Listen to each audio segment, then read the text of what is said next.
पाउल सत्य और परिपक्व जीवन काटिबा निमंते उत्साहित करिथिबा देखु आम आचरण और कथा भाषा मध्य भिन्न हेबा आवश्यक।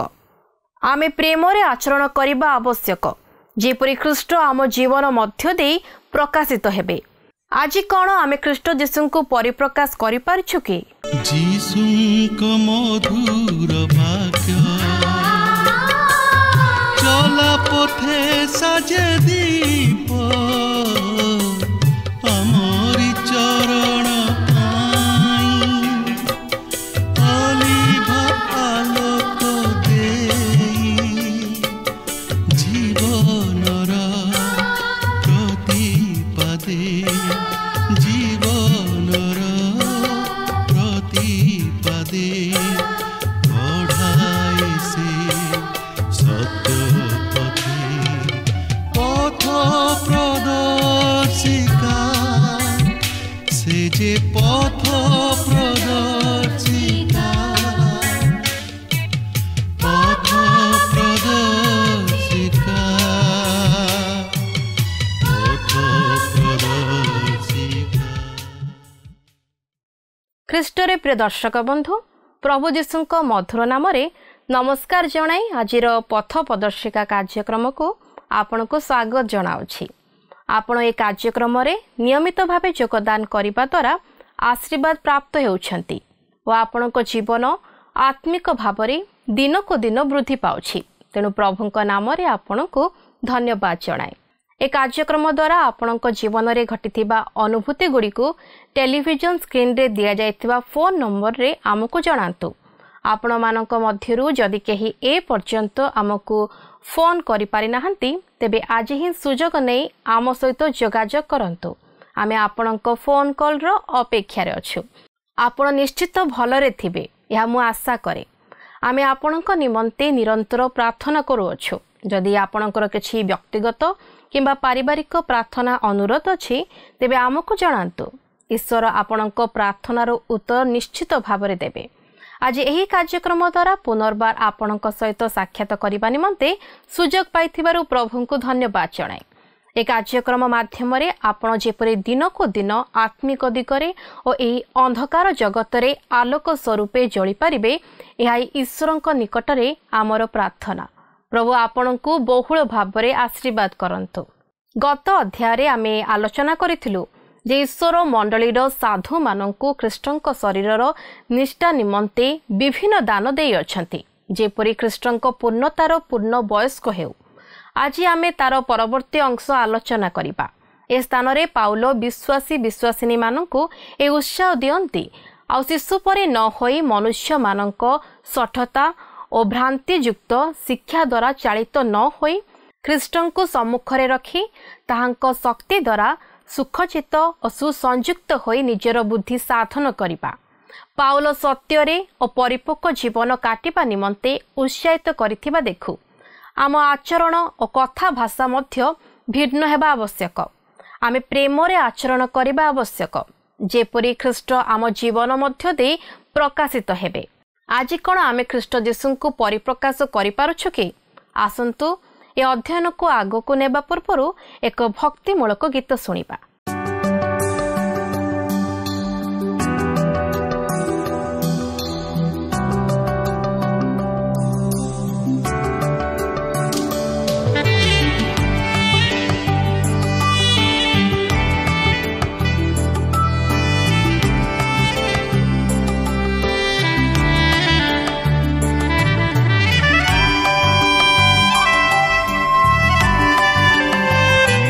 जीशु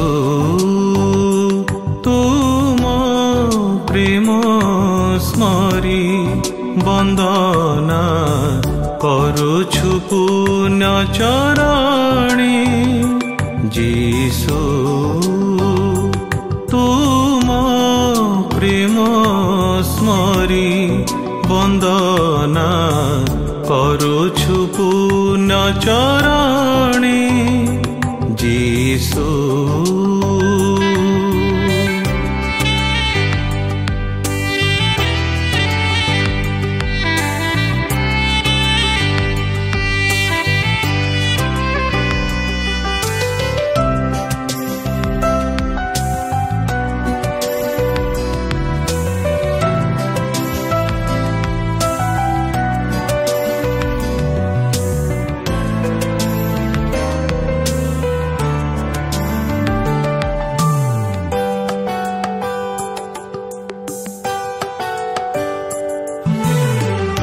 उच्चारिले सेही प्रिय मधु नाम जाए दूरे दुख जातना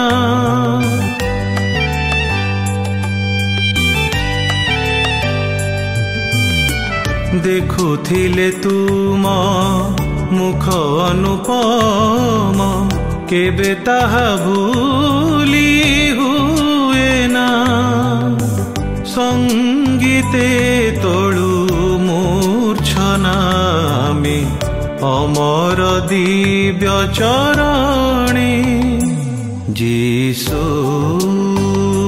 तुम प्रेम स्मरी वंदना करुछु पुण्य चरणी जीसु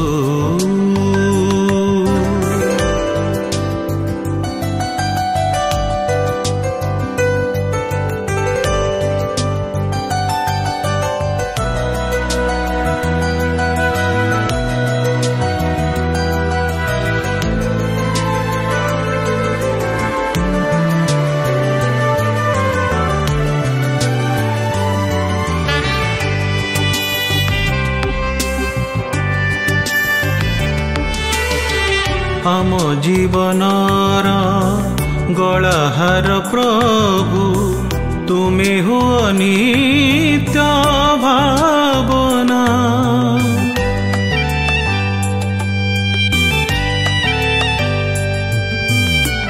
मन मरुतीरे होई जलधारा कर नाही ऊणा करुणा अर्चना घेन मंगलमय मिनति तुम चरणे जीसु तुम प्रेम स्मरी वंदना करुछु पुण्य चरणे जीसु तुम प्रेम स्मरी वंदना करुछु पुण्य चरणी। आसंतु वर्तमान आम प्रभुंकर वाक्य मध्य को जिबा। आज आम एफिसियो 4 पर्वर 14 पदरु आरंभ करी 21 पद पर्यंत अध्ययन करने निमंते जिबा। तेबे ए एफिसियो 4 पर्वर 14 पदरे एहिपरि लेखा अछि, जेपरि आम्भे माने आउ शिशु परि न होई मनुष्य मानक सठता और भ्रांतियुक्त कल्पना अनुसारे धूर्तता द्वारा विभिन्न शिक्षारूपक वायुरे इतस्तत चालित न हेउ। एही शिक्षा एक परिपक्व ख्रीष्ट विश्वासी निमंते प्रयोज्य, जेपरि आम्भे माने शिशु परि न होई, अर्थात आम मानकु संयमता रक्षा करने को अच्छे। आम मैंने शिशु मानक परी कांदी कांदी एणे तेणे दौड़ा आवश्यक ना, अर्थात आम मैंने मनुष्य मानकर सठता और भ्रांतिपूर्ण काल्पनिक शिक्षार इतस्तत परिचालित न हो। अन्य अर्थरे कहबाकू गले पाउल कहबाकू चाहती जे आत्मिक जीवन रे केवल शिशु परी होई रहिबा सबुठार विपदपूर्ण, कारण से संभवतः भ्रांत शिक्षार परिचालित हुए सत्य पथरु विमुख होई पारे। तेणुक आम को संयमता रक्षा करने को अच्छे। आपणकर मन थिबो जे पाउल करंथिय मंडली को कहिले से माने दैहिक बा बाहिक ख्रीष्ट विश्वासी थिले, आउ से माने ख्रीष्टंक ठारे शिशु परी थिले और एक कलंक थिले। लेखा अछि आम्भे माने जेपरि मनुष्य मानक सठता और भ्रांतियुक्त कल्पना अनुसारे धूर्त द्वारा विभिन्न शिक्षारूप वायुरे इतस्तत चालित न हो।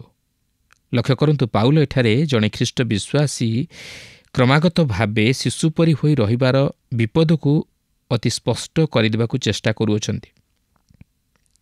आपण देखंतु जणे शिशु बा सान पिला अति सहजरे प्रतारित हो जाए और बाटरे मध्य चली जाए। से सबु विषय को सत बोली भाविनिए और विश्वास करे। से ताहार निष्पत्ति रे बा चिंताधारा रे स्थिर रही पारे ना। तेणुकरी से सठता और भ्रांतिजनक शिक्षार एणे तेणे परिचालित हुए, जद्वारा से विपथगामी हुए। आपण और मु ତାହା କେବେ ଚାହୁଁନା ଯେ ଆମମାନଙ୍କର ସନ୍ତାନମାନେ ସେପରି ଜୀବନ ଅତିବାହିତ କରି ବିନଷ୍ଟ ହୁଅନ୍ତୁ। ଶିଶୁମାନଙ୍କର ଅଭିବୃଦ୍ଧି ନିମନ୍ତେ ଯେଉଁ ସମସ୍ତ ବିଷୟର ଆବଶ୍ୟକତା ଅଛି ତହିଁ ପ୍ରତି ସେମାନେ ଦୃଷ୍ଟି ଦେଇଥାନ୍ତି, ଯାହାର ଅର୍ଥ ହେଉଛି ଯେଉଁମାନେ ଆତ୍ମିକ ଜୀବନରେ ଶିଶୁ ପରି ହୋଇ ରହିଅଛନ୍ତି ସେମାନଙ୍କୁ ସେମାନେ ଈଶ୍ୱରଙ୍କ ବାକ୍ୟ ଦେଇ ସେମାନଙ୍କୁ ଆତ୍ମିକ ଜୀବନରେ ବଢ଼ାନ୍ତି। ଆଜି ପ୍ରଭୁଙ୍କର ସେବକ ବା ପ୍ରଚାରକ ହିସାବରେ ମୋର କାର୍ଯ୍ୟ ହେଉଛି ଈଶ୍ୱରଙ୍କ ବାକ୍ୟ ବିତରଣ କରିବା ଓ ସେହି ବାକ୍ୟ ମଧ୍ୟ ଦେଇ ଅନ୍ୟମାନଙ୍କୁ ଆତ୍ମିକ ଜୀବନରେ ବଢ଼ାଇବା, ଯେପରି ସେମାନେ ବୃଦ୍ଧି ପାଇବାକୁ ପାରନ୍ତି। ତେଣୁକରି ମଣ୍ଡଳୀକୁ ଏହିପରି ବିଭିନ୍ନ ଦାନପ୍ରାପ୍ତ ବ୍ୟକ୍ତିମାନଙ୍କୁ ଦେବାରେ ଖ୍ରୀଷ୍ଟଙ୍କର ଅଭିମତ ହେଉଛି ଯେ ସେମାନେ ଯେପରି ବିଶ୍ୱାସୀମାନଙ୍କୁ ଶିଶୁ ଅବସ୍ଥାରୁ ପରିପକ୍ୱ ଅବସ୍ଥା ମଧ୍ୟକୁ କଢ଼ାଇ ଆଣିପାରନ୍ତି, ଯଦ୍ୱାରା ସେମାନେ ସତ୍ୟ ପଥରୁ ବିଚ୍ୟୁତ ହେବେ ନାହିଁ, ମାତ୍ର ଆତ୍ମିକ ଜୀବନରେ ପୂର୍ଣ୍ଣ ବୟସ୍କ ପୁରୁଷ ସ୍ୱରୂପ ହେବାକୁ ପାରିବେ। ଏହାପରେ 4 ପର୍ବର 15 ଓ 16 ପଦରେ ଏହିପରି ଲେଖା ଅଛି, କିନ୍ତୁ ସତ୍ୟ ଅବଲମ୍ବନ କରି ମସ୍ତକ ସ୍ୱରୂପ ଯେ ଖ୍ରୀଷ୍ଟ ତାହାଙ୍କ ଉଦ୍ଦେଶ୍ୟରେ ସର୍ବ ବିଷୟରେ ପ୍ରେମରେ ବୃଦ୍ଧି ପାଉ। ତାହାଙ୍କଠାରୁ ସମସ୍ତ ଶରୀର ପ୍ରତ୍ୟେକ ସନ୍ଧିର ସାହାଯ୍ୟ ଦ୍ୱାରା ପୁଣି ପ୍ରତ୍ୟେକ ଅଂଶର କାର୍ଯ୍ୟସାଧକ ଶକ୍ତି ଅନୁସାରେ ସୁଖଚିତ ଓ ସୁସଂଯୁକ୍ତ ହୋଇ ପ୍ରେମରେ ଆପଣାର ନିଷ୍ଠା ନିମନ୍ତେ ନିଜର ବୃଦ୍ଧି ସାଧନ କରୁଅଛି। ବିଶ୍ୱାସୀମାନେ ଆତ୍ମିକ ଜୀବନରେ କେବଳ ଶିଶୁ ଅବସ୍ଥାରେ ରହିବା ଉଚିତ ନୁହେଁ, ମାତ୍ର ବିଶ୍ୱାସରେ ଓ ଈଶ୍ୱରଙ୍କ ପୁତ୍ର ବିଷୟକ ଜ୍ଞାନରେ ଏକତା ପ୍ରାପ୍ତ ହେବା ଉଚିତ। ସତ୍ୟ ଅବଲମ୍ବନ କରି ମସ୍ତକ ସ୍ୱରୂପ ଯେ ଖ୍ରୀଷ୍ଟ ତାହାଙ୍କ ଉଦ୍ଦେଶ୍ୟରେ ସର୍ବ ବିଷୟରେ ପ୍ରେମରେ ବୃଦ୍ଧି ପାଇବା ଉଚିତ। ବିଶ୍ୱାସୀ ପ୍ରେମରେ ସେହି ସତ୍ୟକୁ ଅନୁସରଣ କରିବାକୁ ଅଛି, ଅର୍ଥାତ୍ ସେ ସତ୍ୟକୁ ପ୍ରେମ କରିବା ଉଚିତ, ସତ୍ୟରେ ଜୀବନଯାପନ କରିବା ଉଚିତ ଓ ସତ୍ୟ କହିବା ଉଚିତ। କାରଣ ଖ୍ରୀଷ୍ଟ ହେଉଛନ୍ତି ସତ୍ୟ ଓ ତାହାଙ୍କର ବିଶ୍ୱାସୀମାନେ ମଧ୍ୟ ସେହି ସତ୍ୟକୁ ଗ୍ରହଣ କରି ସତ୍ୟରେ ସ୍ଥିର ରହିବା ଉଚିତ। ଖ୍ରୀଷ୍ଟ ହେଉଛନ୍ତି ମଣ୍ଡଳୀର ମସ୍ତକ ଓ ଖ୍ରୀଷ୍ଟ ବିଶ୍ୱାସୀ ମଣ୍ଡଳୀ ତାହାଙ୍କର ଶରୀର ସ୍ୱରୂପ। ମଣ୍ଡଳୀ ରୂପକ ଶରୀର କେବଳ ମସ୍ତକ ସ୍ୱରୂପ ଖ୍ରୀଷ୍ଟଙ୍କଠାରୁ ଆଦେଶ ପ୍ରାପ୍ତ ହୁଏ ନାହିଁ, ମାତ୍ର ଆତ୍ମିକ ଶକ୍ତି ମଧ୍ୟ ଖ୍ରୀଷ୍ଟଙ୍କଠାରୁ ଗ୍ରହଣ କରେ। ଏହା ପରସ୍ପର ମଧ୍ୟରେ ଏକ ଏକତା ତଥା ସମନ୍ୱୟ ସ୍ଥାପନ କରେ, ଯେଉଁଠାରେ ସେମାନେ ଖ୍ରୀଷ୍ଟଙ୍କଠାରୁ ପ୍ରାପ୍ତ ଦାନଗୁଡ଼ିକୁ ନିଜ ନିଜର ସ୍ଥାନରେ ବ୍ୟବହାର କରି ଏକ ଶରୀରରେ ଖ୍ରୀଷ୍ଟଙ୍କୁ ଗୌରବାନ୍ୱିତ କରନ୍ତି। ଆହୁରି ମଧ୍ୟ ଶରୀରର ଏକ ଶକ୍ତି ରହିଅଛି ଯାହାକି ନିଜକୁ ନିଜେ ନୂତନୀକୃତ ହୁଏ, ଅର୍ଥାତ୍ ଶରୀର ମଧ୍ୟରେ ଯେପରି ପରିବର୍ତ୍ତନ ଆଣିବାରେ ସହାୟକ ହୁଏ, ଠିକ୍ ସେହିପରି ଆମମାନଙ୍କର ଆତ୍ମିକ ଶରୀର ପ୍ରେମରେ ନୂତନୀକୃତ ବା ପରିବର୍ତ୍ତିତ ହେବା ଆବଶ୍ୟକ। ଏହାପରେ ଆମେ ଆଉ ଏକ ବିଭାଗ ମଧ୍ୟକୁ ଯିବା, ଆଉ ତାହା ହେଉଛି ନୂତନ ମନୁଷ୍ୟ ରୂପକ ବିଶ୍ୱାସୀ ମଣ୍ଡଳୀର ନିଷେଧାଜ୍ଞା। ବିଶ୍ୱାସୀ ଜୀବନର ନକାରାତ୍ମକ ଦିଗ ରହିଅଛି, ଆଉ ସେହିସବୁ ବିଷୟରେ ଅବଗତ ହେବା ଅତି ଜରୁରୀ ବିଷୟ।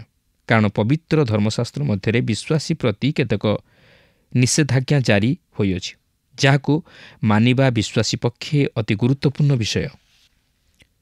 ସୃଷ୍ଟିର ଆରମ୍ଭରୁ ଏହି ନିଷେଧାଜ୍ଞା ଆମମାନଙ୍କର ଆଦି ପିତାମାତା ଆଦମ ଓ ହବାଙ୍କ ପ୍ରତି ଜାରି ହୋଇଥିଲା।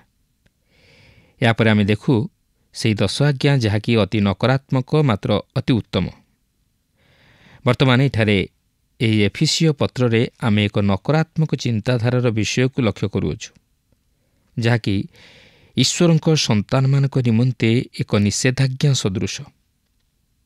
ପାଉଲ ଏହି ବିଭାଗରେ ମଧ୍ୟ ଖ୍ରୀଷ୍ଟ ବିଶ୍ୱାସୀର ବ୍ୟବହାରିକ ଜୀବନ ଉପରେ ଗୁରୁତ୍ୱ ଦିଅନ୍ତି, ଯାହାକି ସେ ଏହି ଜଗତରେ ଚାଲିବା ସମୟରେ ସେଥିପ୍ରତି ଦୃଷ୍ଟି ଦେବା ଆବଶ୍ୟକ। ତେବେ ଦେଖନ୍ତୁ 4 ପର୍ବର 17 ପଦରୁ 19 ପଦରେ ଏହିପରି ଲେଖା ଅଛି, ଅତଏବ ମୁଁ ପ୍ରଭୁଙ୍କ ନାମରେ ବିଶେଷ ଅନୁରୋଧ କରି କହୁଅଛି, ବିଜାତିମାନେ ଯେପରି ଆପଣା ଆପଣା ମନର ଅସାରତାରେ ଆଚରଣ କରନ୍ତି, ତୁମେମାନେ ସେହିପରି ଆଚରଣ କର ନାହିଁ। ସେମାନେ ଆପଣାମାନଙ୍କଠାରେ ଥିବା ଅଜ୍ଞାନତା ହେତୁ ଓ ନିଜ ନିଜ ହୃଦୟର ଜଡ଼ତା ହେତୁ ଆପଣା ଆପଣା ବୁଦ୍ଧିରେ ଅନ୍ଧକାରାଚ୍ଛନ୍ନ, ପୁଣି ଈଶ୍ୱରଙ୍କ ଜୀବନରୁ ବିଚ୍ଛିନ୍ନ ହୋଇଅଛନ୍ତି। ସେମାନେ ଜଡ଼ବତ୍ ହୋଇ ଧନଲୋଭରେ ଆସକ୍ତ ହେବା ସଙ୍ଗେ ସଙ୍ଗେ ସର୍ବପ୍ରକାର ଅଶୁଚି କର୍ମ କରିବା ନିମନ୍ତେ ଆପଣା ଆପଣାକୁ କାମୁକତାରେ ସମର୍ପଣ କରିଅଛନ୍ତି। ଆମ୍ଭେମାନେ ଏଥିପୂର୍ବରୁ ନୂତନ ମନୁଷ୍ୟର ପ୍ରଦର୍ଶନୀକୁ ଲକ୍ଷ୍ୟ କରିଅଛୁ, ଓ ନୂତନ ମନୁଷ୍ୟର ସଂଯମତାକୁ ଦେଖିଅଛୁ। ବର୍ତ୍ତମାନ ଆମେ ନୂତନ ମନୁଷ୍ୟର ନିଷେଧାଦେଶ ପ୍ରତି ଦୃଷ୍ଟି ଦେବା। ଖ୍ରୀଷ୍ଟ ବିଶ୍ୱାସୀର ଜୀବନରେ ନକାରାତ୍ମକ ଦିଗ ରହିଅଛି, ଯାହାକି ଆମମାନଙ୍କ ନିମନ୍ତେ ଲକ୍ଷ୍ୟ କରିବାର ଏକ ଗୁରୁତ୍ୱପୂର୍ଣ୍ଣ ବିଷୟ ବୋଲି ମୁଁ ଭାବେ। ଏହା ଉପରେ ବିଶେଷ ଗୁରୁତ୍ୱ ଦିଆଯାଏ ନାହିଁ। ଆମେ ନୂତନ ନୈତିକତା ବିଷୟ ନେଇ କଥାବାର୍ତ୍ତା କରୁ, ଯାହାକି ଏହି ଜଗତରେ କିଛି ନୁହେଁ, କିନ୍ତୁ ପୁରାତନ ପାପ। ଖ୍ରୀଷ୍ଟଙ୍କଠାରେ ଏକ ସ୍ୱାଧୀନତା ଅଛି, କିନ୍ତୁ ପାପ କରିବା ନିମନ୍ତେ ଏହା ଏକ ଅଧିକାର ପତ୍ର ନୁହେଁ। ନୂତନ ମନୁଷ୍ୟ ନିମନ୍ତେ ଈଶ୍ୱରଙ୍କ ବାକ୍ୟ ସମ୍ବନ୍ଧୀୟ ଯେଉଁ ନିଷେଧାଦେଶ, ତାହା ଲୋକମାନେ ସ୍ଥିର କରିଥିବା ନିଷେଧାଦେଶ ଅପେକ୍ଷା ଭିନ୍ନ। ଉଦାହରଣ ସ୍ୱରୂପେ ମୁଁ ଦେଖିବାକୁ ପାରେ ନା ଈଶ୍ୱରଙ୍କ ବାକ୍ୟ ମଧ୍ୟରେ କେଉଁଠାରେ ଏପରି ଲେଖା ଅଛି, ସ୍ତ୍ରୀମାନେ ନିଜକୁ ସୁନ୍ଦର କରି ସଜେଇବେ ନାହିଁ ବୋଲି। ମୁଁ ଜାଣେ କେତେକ ଲୋକ ସ୍ତ୍ରୀ ଲୋକମାନଙ୍କର ବାହ୍ୟଭୂଷଣକୁ ନେଇ ସେମାନଙ୍କର ଆତ୍ମିକ ଜୀବନର ଅବସ୍ଥାକୁ ବା ସ୍ଥିତିକୁ ବିଚାରରେ ଆଣନ୍ତି, କିନ୍ତୁ ତାହା ଠିକ୍ ନୁହେଁ। ପ୍ରଭୁ କହିନାହାନ୍ତି ଯେ ଆମେ ଆମର କେଶ ବିନ୍ୟାସ ନ କରି ଓ ବାହ୍ୟ ବେଶଭୂଷା ପ୍ରତି ଦୃଷ୍ଟି ନ ଦେଇ ତାହାଙ୍କର ନିକଟବର୍ତ୍ତୀ ହେଉ। ଖ୍ରୀଷ୍ଟ ବିଶ୍ୱାସୀମାନଙ୍କର ଯାହା କିଛି ଅଛି ତାହାକୁ ସେମାନେ ଉତ୍ତମ ଭାବେ ବ୍ୟବହାର କରିବା ଉଚିତ। କେତେକ ଖ୍ରୀଷ୍ଟ ବିଶ୍ୱାସୀମାନେ ଏହିପରି ମନୁଷ୍ୟକୃତ ନିଷେଧାଜ୍ଞା ଉପରେ ଗୁରୁତ୍ୱ ଦିଅନ୍ତି, ଯାହାକି ଈଶ୍ୱରଙ୍କ ବାକ୍ୟରେ ତାହା ଲକ୍ଷ୍ୟ କରିବାକୁ ମିଳେ ନା। ନୂତନ ମନୁଷ୍ୟ ନିମନ୍ତେ ଈଶ୍ୱରଙ୍କର ନିଷେଧାଜ୍ଞା ହେଉଛି ତାହାଙ୍କ ବାକ୍ୟର ନକାରାତ୍ମକ। ଆପଣ କେବେ ଚିନ୍ତା କରିଛନ୍ତି ଯେ ସେହି ଏଦନ ଉଦ୍ୟାନରେ ପ୍ରାଥମିକ ଆଜ୍ଞା ଥିଲା ଏକ ନକାରାତ୍ମକ ଆଜ୍ଞା? ଆଦିପୁସ୍ତକ 2 ପର୍ବର 17 ପଦରେ ଲେଖା ଅଛି, ମାତ୍ର ସତ୍ ସତ୍ ଜ୍ଞାନଦାୟକ ବୃକ୍ଷର ଫଳ ଭୋଜନ କରିବ ନାହିଁ, ଯେହେତୁ ଯେଉଁଦିନ ତାହା ଖାଇବ ସେହିଦିନ ନିତାନ୍ତ ମରିବ। ତାପରେ ଆପଣ 10 ଆଜ୍ଞା ମଧ୍ୟକୁ ଆସନ୍ତୁ। ସେହିସବୁ ଅତି ନକାରାତ୍ମକ, ମାତ୍ର ଅତି ଉତ୍ତମ। ବର୍ତ୍ତମାନ ଏଠାରେ ଏହି ଏଫେସୀୟ ପତ୍ରରେ ଆମେ କେତେକ ନକାରାତ୍ମକ ଚିନ୍ତାଧାରା ଲକ୍ଷ୍ୟ କରୁଅଛୁ। କେତେକ ନିଷେଧାଜ୍ଞା ଯାହାକି ଈଶ୍ୱରଙ୍କ ସନ୍ତାନମାନଙ୍କ ପ୍ରତି ପ୍ରଦତ୍ତ ହୋଇଅଛି। ଅନ୍ୟାନ୍ୟ ବିଜାତୀୟ ବା ଅଣଖ୍ରୀଷ୍ଟ ବିଶ୍ୱାସୀମାନେ ଯେପରି ଆଚରଣ କରନ୍ତି, ଆମ୍ଭେମାନେ ସେହିପରି ଆଚରଣ କରିବା ଉଚିତ ନୁହେଁ। ଏହା ହେଉଛି ନକାରାତ୍ମକ ଦିଗ। ପାଉଲ ଏଠାରେ କହିବାକୁ ଚାହାନ୍ତି ଯେ ଆମ୍ଭେମାନେ ଖ୍ରୀଷ୍ଟ ବିଶ୍ୱାସୀ ହିସାବରେ ଅନ୍ୟ ବିଜାତୀୟମାନଙ୍କ ପରି ଜୀବନଯାପନ କରିବା ଉଚିତ ନୁହେଁ। ଆପଣଙ୍କର ମନେଥିବ ଯେ ଏହି ଏଫେସୀୟ 2 ପର୍ବର 11 ପଦରୁ 12 ପଦ ମଧ୍ୟରେ ସେ ସେହି ବିଜାତୀୟମାନଙ୍କୁ ଦୃଷ୍ଟି ଆଗରେ ରଖି ସେହି ବିଜାତୀୟମାନଙ୍କ ବିଷୟ ନେଇ କହିଅଛନ୍ତି ଯେ ଖ୍ରୀଷ୍ଟଙ୍କୁ ଜାଣିବା ପୂର୍ବରୁ ସେମାନେ ଅସୁନ୍ନତି ଅବସ୍ଥାରେ ଜୀବନଯାପନ କରୁଥିଲେ, ଅର୍ଥାତ୍ ସେମାନେ ଈଶ୍ୱରଙ୍କ ମନୋନୀତ ଲୋକମାନଙ୍କ ମଧ୍ୟରେ ଗଣିତ ହୋଇନଥିଲେ। ସେମାନେ ଖ୍ରୀଷ୍ଟଙ୍କଠାରୁ ପୃଥକୀକୃତ ଜୀବନଯାପନ କରୁଥିଲେ, ଇସ୍ରାଏଲର ପ୍ରଜାସତ୍ୱ ରହିତ ଥିଲେ, ଈଶ୍ୱରଙ୍କ ପ୍ରତିଜ୍ଞାଯୁକ୍ତ ନିୟମରେ ନିରଂଶ ଥିଲେ, ପୁଣି ଜଗତରେ ଭରସାହୀନ ଓ ଈଶ୍ୱରବିହୀନ ହୋଇଥିଲେ, ଅର୍ଥାତ୍ ସେମାନେ ବିନାଶପ୍ରାପ୍ତମାନଙ୍କ ମଧ୍ୟରେ ଗଣିତ ହୋଇଥିଲେ। ମାତ୍ର ଈଶ୍ୱରଙ୍କ ଅସୀମ ଅନୁଗ୍ରହ ହେତୁ ସେମାନେ ସେହି ଖ୍ରୀଷ୍ଟଙ୍କଠାରେ ବିଶ୍ୱାସ କରିବା ଦ୍ୱାରା ସନ୍ତାନତ୍ୱର ଅଧିକାର ପ୍ରାପ୍ତ ହୋଇଅଛନ୍ତି ଓ ଖ୍ରୀଷ୍ଟଙ୍କଠାରେ ଏକ ହୋଇଅଛନ୍ତି। ତେଣୁକରି ପାଉଲ ଏଠାରେ ମଧ୍ୟ ସେମାନଙ୍କୁ ସ୍ମରଣ କରାଇ ଦିଅନ୍ତି ଯେ ସେମାନଙ୍କ ଜୀବନରେ ପୁନର୍ବାର ସେପରି ଦୁର୍ବଳତା ଯେପରି ଦେଖା ନଯାଏ, କାରଣ ସେମାନେ ବର୍ତ୍ତମାନ ଖ୍ରୀଷ୍ଟଙ୍କର ଓ ସେମାନେ ଏଥିପ୍ରତି ସତର୍କତା ରକ୍ଷା କରିବା ଉଚିତ ଓ ଖ୍ରୀଷ୍ଟୀୟ ଜୀବନଯାପନ କରିବା ଉଚିତ। ପାଉଲ ଏଠାରେ ବିଜାତୀୟମାନଙ୍କ କାର୍ଯ୍ୟକଳାପର 4ଟି ଘଟଣାକୁ ପ୍ରକାଶ କରନ୍ତି, ଯାହାକି ବିନାଶପ୍ରାପ୍ତ ଲୋକର ବାସ୍ତବ ବିଫଳତା ଓ କଳୁଷିତ ଜୀବନକୁ ପ୍ରକାଶ କରେ। ପ୍ରଥମଟି ହେଉଛି ବିଜାତିମାନେ ଯେପରି ଆପଣା ଆପଣା ମନର ଅସାରତାରେ ଆଚରଣ କରନ୍ତି, ତୁମେମାନେ ସେହିପରି ଆଚରଣ କର ନାହିଁ। ଅର୍ଥାତ୍ ଯେଉଁମାନେ ଭାବନ୍ତି ଯେ ପାପ କରିବାରେ ବାସ୍ତବ ପରିତୃପ୍ତି ରହିଅଛି, ସେମାନେ ଏହିପରି ଜୀବନଯାପନ କରନ୍ତି। ଦ୍ୱିତୀୟରେ, ସେମାନେ ଅଜ୍ଞାନତା ହେତୁ ଓ ନିଜ ନିଜ ହୃଦୟର ଜଡ଼ତା ହେତୁ ଆପଣା ଆପଣା ବୁଦ୍ଧିରେ ଅନ୍ଧକାରାଚ୍ଛନ୍ନ। ଅର୍ଥାତ୍ ବିନାଶପ୍ରାପ୍ତ ଲୋକ ନୈତିକତାର ମୂଲ୍ୟବୋଧକୁ ହରାଇ ବସେ। ତାହା ହିଁ ଆଜିର ଜଗତରେ ପରିଲକ୍ଷିତ ହୁଏ। ମନୁଷ୍ୟ ନିଜର ନୈତିକତା ମୂଲ୍ୟବୋଧକୁ ହରାଇ ବସିଛି। ତୃତୀୟରେ, ଈଶ୍ୱରଙ୍କ ଜୀବନରୁ ବିଚ୍ଛିନ୍ନ ହୋଇଅଛନ୍ତି। ଏହା ହିଁ ହେଉଛି ଖ୍ରୀଷ୍ଟବିହୀନ ଜୀବନର ପରିଣତି। ସେ ଖ୍ରୀଷ୍ଟଙ୍କଠାରୁ ଦୂରବର୍ତ୍ତୀ ଜୀବନଯାପନ କରିବା ଦ୍ୱାରା ଈଶ୍ୱରଙ୍କ ସହଭାଗିତାରୁ ବଞ୍ଚିତ ହୁଏ। ଏହା ହିଁ ଥିଲା ଆଦମଙ୍କ ବିଦ୍ରୋହାଚରଣ, ଯାହାକି ତାହାର ସନ୍ତାନମାନଙ୍କ ଦ୍ୱାରା ମଧ୍ୟ ଅଧିକୃତ ହୋଇଅଛି। ସେହି ବିଦ୍ରୋହାଚରଣ ଆଜି ପ୍ରତ୍ୟେକଙ୍କ ଜୀବନରେ ପରିଲକ୍ଷିତ ହୁଏ। ଚତୁର୍ଥରେ, ସେମାନେ ଜଡ଼ବତ୍ ହୋଇ ଧନଲୋଭରେ ଆସକ୍ତ ହେବା ସଙ୍ଗେ ସଙ୍ଗେ ସର୍ବପ୍ରକାର ଅଶୁଚି କର୍ମ କରିବା ନିମନ୍ତେ ଆପଣା ଆପଣାକୁ କାମୁକତାରେ ସମର୍ପଣ କରିଅଛନ୍ତି। ଅର୍ଥାତ୍ ସେମାନଙ୍କର ଧନଲୋଭରେ ଆସକ୍ତ ହେବା ଓ ସମସ୍ତ ପ୍ରକାର ଅଶୁଚି କର୍ମ କରିବା ନିମନ୍ତେ ଆପଣା ଆପଣାକୁ କାମୁକତାରେ ସମର୍ପଣ କରିବା ସେମାନଙ୍କୁ ନୈତିକତାର ଏପରି ଏକ ସ୍ତରକୁ ନେଇ ଆସିଛି ଯେଉଁଠାରେ ସେମାନେ ଭାବନ୍ତି ନାହିଁ ଯେ ସେମାନେ ଭୁଲ କରୁଅଛନ୍ତି ବୋଲି। ଅର୍ଥାତ୍ ସେମାନେ ନିଜର ନୈତିକତାକୁ ମଧ୍ୟ ହରାଇ ବସିଛନ୍ତି। ଆଜି ମଧ୍ୟ ସେହିପରି ଅନେକ ଅଛନ୍ତି ଯେଉଁମାନେ କି କେବେ ହେଲେ ପାପ କରିନାହାନ୍ତି ବୋଲି କୁହନ୍ତି, ଯେହେତୁ ସେମାନେ ସେମାନଙ୍କ ନୈତିକତାର ମୂଲ୍ୟବୋଧକୁ ହରାଇ ବସିଛନ୍ତି। ସେମାନେ ପାପକୁ ପାପ ବୋଲି ବିଚାର କରନ୍ତି ନାହିଁ। ଧନଲୋଭ ଓ ସାଂସାରିକତା ସେମାନଙ୍କୁ ଏତେ ଜୋରରେ ଚାପି ରଖିଛି ଯେ ସେମାନେ ନିଜର ନୈତିକତାର ମାନକୁ ମାପିବା ନିମନ୍ତେ ବା ତାହାକୁ ସମୀକ୍ଷା କରିବା ନିମନ୍ତେ ଅସମର୍ଥ। ପ୍ରିୟ ବନ୍ଧୁ, ଯେଉଁମାନେ ପାପରେ ଅଛନ୍ତି ସେମାନେ ପାପ କରିବାରେ କେବେ ହେଲେ ପରିତୃପ୍ତ ହୁଅନ୍ତି ନାହିଁ। ସେମାନେ ପାପ ଉପରେ ପାପ କରିଚାଲନ୍ତି। ତେଣୁକରି ପାଉଲ ଏଠାରେ ଖ୍ରୀଷ୍ଟ ବିଶ୍ୱାସୀମାନଙ୍କୁ ସତର୍କ କରାଇ ଦିଅନ୍ତି ଯେପରି ସେମାନେ ବିଜାତୀୟମାନଙ୍କ ପରି ଜୀବନଯାପନ କରି ଖ୍ରୀଷ୍ଟଙ୍କର ଅଗୌରବ ନ କରନ୍ତି କିମ୍ବା ଖ୍ରୀଷ୍ଟଙ୍କ ଶରୀର ରୂପ ବିଶ୍ୱାସୀ ମଣ୍ଡଳୀର ପତନ ନ ଘଟାନ୍ତି। ପ୍ରିୟ ବନ୍ଧୁ, ଆଜି କ'ଣ ଆମେ ଏଥି ନିମନ୍ତେ ସଚେତନ ଅଛୁ କି? ଆଜି କ'ଣ ଆମେ ଖ୍ରୀଷ୍ଟ ବିଶ୍ୱାସୀ ହିସାବରେ ଏହି ସମସ୍ତ କାର୍ଯ୍ୟକଳାପରୁ ନିଜକୁ ଦୂରେଇ ରଖିଛୁ କି?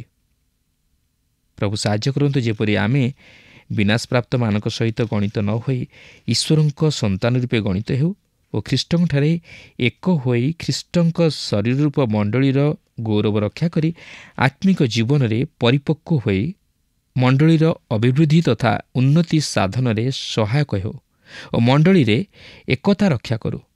ମାତ୍ର ମଣ୍ଡଳୀ ମଧ୍ୟରେ ଦଳଭେଦ ନ ଘଟାଉ, ମଣ୍ଡଳୀ ମଧ୍ୟରେ ଅଶାନ୍ତି ନ ଘଟାଉ, ମଣ୍ଡଳୀ ମଧ୍ୟରେ ନୂତନ ବିଶ୍ୱାସୀମାନଙ୍କର ବାଧାର କାରଣ ନ ହେଉ, ଦୁର୍ବଳ ବିଶ୍ୱାସୀମାନଙ୍କର ବାଧାର କାରଣ ନ ହେଉ। ଏଫେସୀ 4 ପର୍ବର 20 ଓ 21 ପଦରେ ଏହିପରି ଲେଖା ଅଛି, କିନ୍ତୁ ତୁମେମାନେ ଖ୍ରୀଷ୍ଟଙ୍କୁ ସେ ପ୍ରକାରେ ଶିକ୍ଷା କରିନାହ। ତୁମେମାନେ ତ ତାହାଙ୍କ ବିଷୟ ଶୁଣିଅଛ, ପୁଣି ଯୀଶୁଙ୍କ ସମ୍ବନ୍ଧୀୟ ସତ୍ୟ ଅନୁସାରେ ତାହାଙ୍କ ସହଭାଗିତାରେ ଥାଇ ଶିକ୍ଷିତ ହୋଇଅଛ। ଏଠାରେ ଖ୍ରୀଷ୍ଟ ବିଶ୍ୱାସୀ ଓ ଅଣଖ୍ରୀଷ୍ଟ ବିଶ୍ୱାସୀ ବା ବିଜାତୀୟମାନଙ୍କ ମଧ୍ୟରେ ଆମେ ଏକ ପାର୍ଥକ୍ୟତା ଲକ୍ଷ୍ୟ କରୁଅଛୁ। ଯଦି କେହି ଖ୍ରୀଷ୍ଟଙ୍କ କଥା ନ ଶୁଣେ ତାହେଲେ ପ୍ରଭୁ ଯୀଶୁ ତାହାର ଉଦ୍ଧାରକର୍ତ୍ତା ହୋଇପାରିବେ ନାହିଁ। ପ୍ରଭୁ ଯୀଶୁ ଖ୍ରୀଷ୍ଟ ହେଉଛନ୍ତି ମେଷପାଳକ ଓ ତାହାଙ୍କର ମେଷମାନେ ଅର୍ଥାତ୍ ଖ୍ରୀଷ୍ଟ ବିଶ୍ୱାସୀମାନେ ତାହାଙ୍କର ସ୍ୱର ଶୁଣନ୍ତି। ଯଦି ଆପଣ ତାହାଙ୍କର ସ୍ୱର ଶୁଣି ନାହାନ୍ତି ତାହେଲେ ଆପଣ ତାହାଙ୍କର ମେଷ ହୋଇନାହାନ୍ତି। ଅଣଖ୍ରୀଷ୍ଟ ବିଶ୍ୱାସୀମାନଙ୍କୁ ସେମାନଙ୍କର ପୁରାତନ ସ୍ୱଭାବରୁ କେଉଁ ବିଷୟ ପରିବର୍ତ୍ତିତ କରାଇପାରିବ? ସେମାନଙ୍କୁ କ'ଣ କରିବାକୁ ହେବ? ସେମାନଙ୍କୁ ଖ୍ରୀଷ୍ଟଙ୍କର ସ୍ୱର ଶୁଣିବାକୁ ହେବ। ସେମାନଙ୍କୁ ତାହାଙ୍କ ଦ୍ୱାରା ଶିକ୍ଷିତ ହେବାକୁ ହେବ। ଯେଉଁମାନେ ତାହାଙ୍କର ମେଷ ନୁହନ୍ତି ସେମାନେ ତାହାଙ୍କର କଥା ଶୁଣିବେ ନାହିଁ। ଜଣେ ଉଦ୍ଧାର ପାଇବା ବ୍ୟକ୍ତି ପ୍ରଭୁ ଯୀଶୁଖ୍ରୀଷ୍ଟଙ୍କୁ ନିଜର ପାଳକ ସ୍ୱରୂପେ ଦେଖେ। ସେ ସେହି ପାଳକଙ୍କର କଥା ଶୁଣି ତାହାଙ୍କର ଅନୁଗମନ କରେ। ମାତ୍ର ଜଣେ ଉଦ୍ଧାରପ୍ରାପ୍ତ ହୋଇନଥିବା ବ୍ୟକ୍ତି ନିଜର ଇଚ୍ଛା ଅନୁଯାୟୀ ଜୀବନଯାପନ କରେ। ଲେଖା ଅଛି, ଯୀଶୁଙ୍କ ସମ୍ବନ୍ଧୀୟ ସତ୍ୟ ଅନୁସାରେ ତାହାଙ୍କ ସହଭାଗିତାରେ ଥାଇ ଶିକ୍ଷିତ ହୋଇଅଛ। ଯଦିଓ ଏହି ଜଗତରେ ତାହାଙ୍କର ଜୀବନକୁ ଅନୁକରଣ କରିବା ମନୁଷ୍ୟ ପକ୍ଷେ କଷ୍ଟକର, ମାତ୍ର ଖ୍ରୀଷ୍ଟଙ୍କର ଜୀବନ ଖ୍ରୀଷ୍ଟ ବିଶ୍ୱାସୀ ପ୍ରତି ଆଦର୍ଶ ସ୍ୱରୂପ। ଆଜି ଆମେ ପ୍ରତ୍ୟେକ ପ୍ରଭୁ ଯୀଶୁଖ୍ରୀଷ୍ଟଙ୍କ ବିଷୟରେ ଜାଣୁ। ଆମେ ଅଳ୍ପେ ବହୁତେ ପ୍ରଭୁ ଯୀଶୁଙ୍କର କାର୍ଯ୍ୟ ବିଷୟରେ, ତାଙ୍କର ଶିକ୍ଷା ବିଷୟରେ, ତାଙ୍କର ଆଦର୍ଶ ଜୀବନ ବିଷୟରେ ଜାଣୁ। କିନ୍ତୁ କେବଳ ଜାଣିଲେ ଯଥେଷ୍ଟ ନୁହେଁ। ଆମମାନେ ଖ୍ରୀଷ୍ଟଙ୍କୁ ଜାଣିବା ଆବଶ୍ୟକ। ଆଜି ଅନେକ ଅଛନ୍ତି ଯେଉଁମାନେ କି ଖ୍ରୀଷ୍ଟଙ୍କ ବିଷୟରେ ଜାଣନ୍ତି, ମାତ୍ର ଖ୍ରୀଷ୍ଟଙ୍କୁ ଜାଣନ୍ତି ନାହିଁ। ଖ୍ରୀଷ୍ଟଙ୍କୁ ଜାଣିବା ଅର୍ଥ ଆମମାନେ ପାପରୁ ଉଦ୍ଧାରପ୍ରାପ୍ତ ହୋଇପାରିବା। ଖ୍ରୀଷ୍ଟଙ୍କୁ ଜାଣିଲେ ଆମମାନେ ତାହାଙ୍କୁ ଆମର ହୃଦୟ ମଧ୍ୟରେ ସ୍ଥାନ ଦେଇପାରିବା। ଆଜି ଅନେକ ଲୋକ ଖ୍ରୀଷ୍ଟଙ୍କ ସେହି କ୍ରୁଶର ବାସ୍ତବ ପ୍ରେମକୁ ଉପଲବ୍ଧି କରିପାରନ୍ତି ନାହିଁ। ସେମାନଙ୍କ ନିମନ୍ତେ କ୍ରୁଶର କଥା ମୂର୍ଖତା ମାତ୍ର। ପ୍ରିୟ ବନ୍ଧୁ, ଆଜି କ'ଣ ଆପଣଙ୍କ ନିମନ୍ତେ ସେହି କ୍ରୁଶର କଥା ମୂର୍ଖତାର ବିଷୟ ହୋଇଛି? ଆଜି କ'ଣ ଆପଣଙ୍କ ନିମନ୍ତେ ସୁସମାଚାର ଏକ ପରିହାସର ବିଷୟ ହୋଇଛି?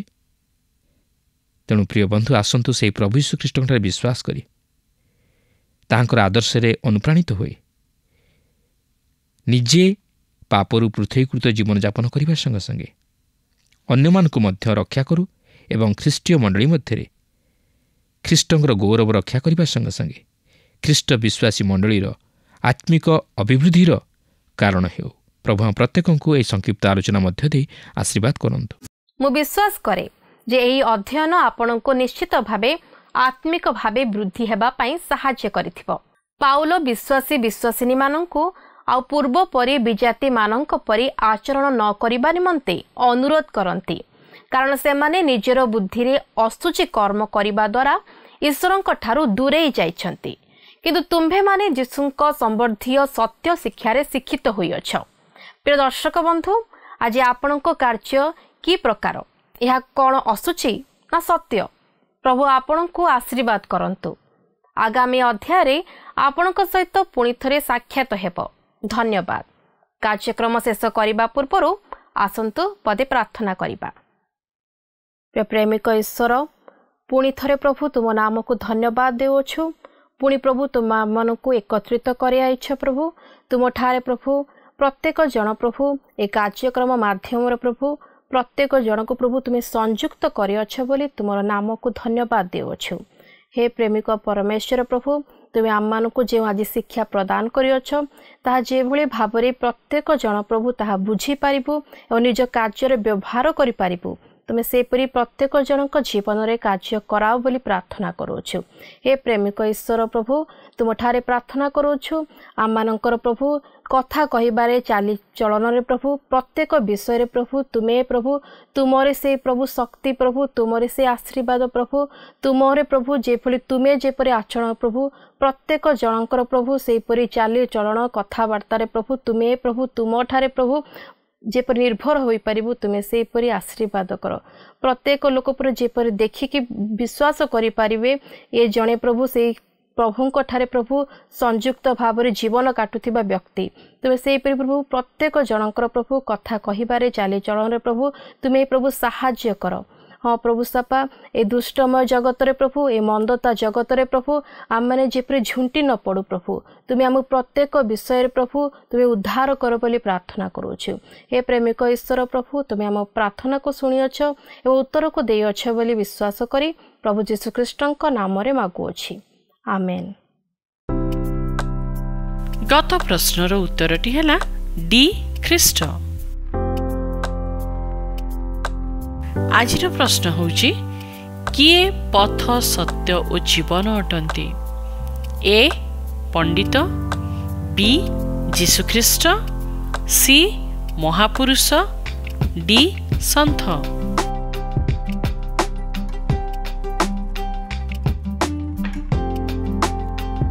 এই প্রশ্নর উত্তর আসন্তাকালি সন্ধ্যা 6টা মধ্যে option A, B, C, D মধ্যরু সঠিক উত্তর বাছি আপনার নাম ও সম্পূর্ণ ঠিকনা সহিত 9777221415 ফোন নম্বরে SMS কিংবা WhatsApp দ্বারা জনাইবাকু অনুরোধ।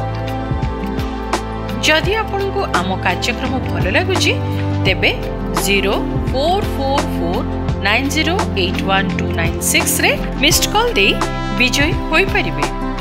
गत सप्ताहर विजय दर्शक बंधु हेले सुवर्णपुररू नरेंद्र सागर और परिवार।